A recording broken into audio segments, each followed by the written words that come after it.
तो आइए आज एक ऐसी कहानी की बात करते हैं जो इंतकाम, फरेब और एक न खत्म होने वाले जुनून से बुनी है। इस कहानी का नाम है स्याह रात। और कहानी की शुरुआत सीधा एक इंतहाई खौफनाक लम्हे से होती है।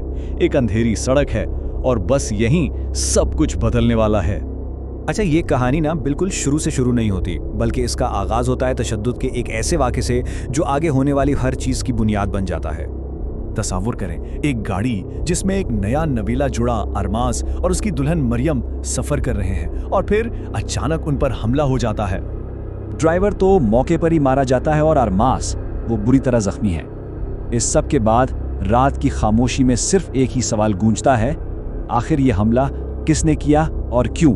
तो इस हमले के बाद ना कहानी दो अलग अलग सिमतों में चल पड़ती है और यहाँ हमारी मुलाकात दो ऐसी औरतों से होती हैं जिनकी जिंदगियां अनजाने में ही सही एक दूसरे से जुड़ी हुई हैं। यहाँ जो बात सबसे दिलचस्प है ना, वो ये है कि ये दोनों औरतें कैसे अलग अलग कैद में हैं। एक तरफ इनाया है जो अपनी मर्जी के खिलाफ एक अनजान शख्स से ब्याही गई है, दूसरी तरफ मरियम है जो एक नए घर में एक पुरस्रार अनजाने खौफ का शिकार है। एक फर्ज और तन्हाई की कैदी है तो दूसरी माफोकुल फतरत डर की। तो इनाया का शोहर रोहान इसी बीमारी का शिकार है। उसे लोगों से शदीद खौफ आता है। वो दुनिया से तो छुपता ही है, अपनी नई नवेली बीवी से भी दूर भागता है और यही चीज इनाया की तन्हाई को और बढ़ा देती है। तो सवाल यह है कि गाड़ी पर हमला किसने किया और मरियम को कौन डरा रहा है? जब इन सवालों के जवाब मिलना शुरू होते हैं ना, तो सारे इशारे सिर्फ एक ही शख्स की तरफ जाते हैं। और ये देखें कि ये फरेब कितना गहरा था।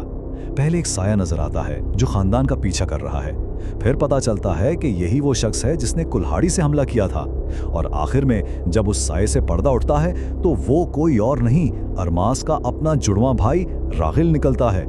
उसने अपनी शक्ल का फायदा उठाकर सबको धोखे में रखा। सोचें जरा, इसका फरेब कितना गहरा था। हमले के बाद वो अपने मरते हुए भाई को खून तक देता है ताकि किसी को उस पर शक ना हो, यानी विलन सबकी आंखों के सामने था और एक हमदर्द भाई होने का नाटक कर रहा था। लेकिन आखिर में अपने अंजाम से पहले रहल एक वीडियो में सब कुछ कबूल कर लेता है और एक ऐसी साजिश से पर्दा उठाता है जो कई दहाइयों पुरानी है। एक ऐसी कहानी जो जुनून और बदले की आग में जल रही थी। और ये टाइमलाइन इस कहानी का सबसे बड़ा और तारीख राज खोलती है। देखें, 1991 में राहल को मरियम से जुनून की हद तक मोहब्बत हो जाती है, जो उसके भाई की मंगेतर थी। शादी की रात वो अरमास पर हमला करता है और मरियम को अगवा कर लेता है। फिर वो खुफिया तौर पर मरियम से एक बच्ची पैदा करता है, अनाया, और उसे दुनिया के सामने अपने भाई की बेटी बनाकर पेश करता है। और अब इतने सालों बाद वो मरियम को वापस पाने और अपने रास्ते में आने वाले हर शख्स को खत्म करने के लिए लौटा है। मतलब अनाया, हमारी एक हीरोइन, दरअसल अपने खानदान के सबसे बड़े दुश्मन की बेटी है। इसकी वापसी सिर्फ मरियम के लिए नहीं थी, ये तो पूरे खानदान को जड़ से उखाड़ फेंकने का मंसूबा था। उसने इंस्पेक्टर शराफत खान को मारा जो सच के करीब पहुंच गया था। खानदान के बुजुर्गों जमाल और कमाल को कत्ल किया, अपनी फूफी को जहर दिया और अपनी कजन शहजादी को भी अपने गुनाहों में शरीक कर लिया। तो रालेह के इतराफ से माजी के सारे राज तो खुल जाते हैं, लेकिन जो तबाही वो अपने पीछे छोड़ जाता है उसकी तलाफी मुमकिन नहीं। देखें कि इस जुनून का अंजाम क्या हुआ। अरमास आखिरी लड़ाई में अपने ही जुड़वा भाई के हाथों मारा जाता है।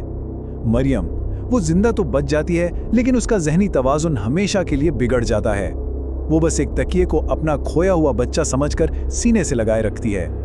और इनाया, उसे पता चलता है कि उसकी पूरी जिंदगी ही एक झूठ थी और जिस इंसान को वो चाचा कहती आई वही उसका बाप और एक दरिंदा है।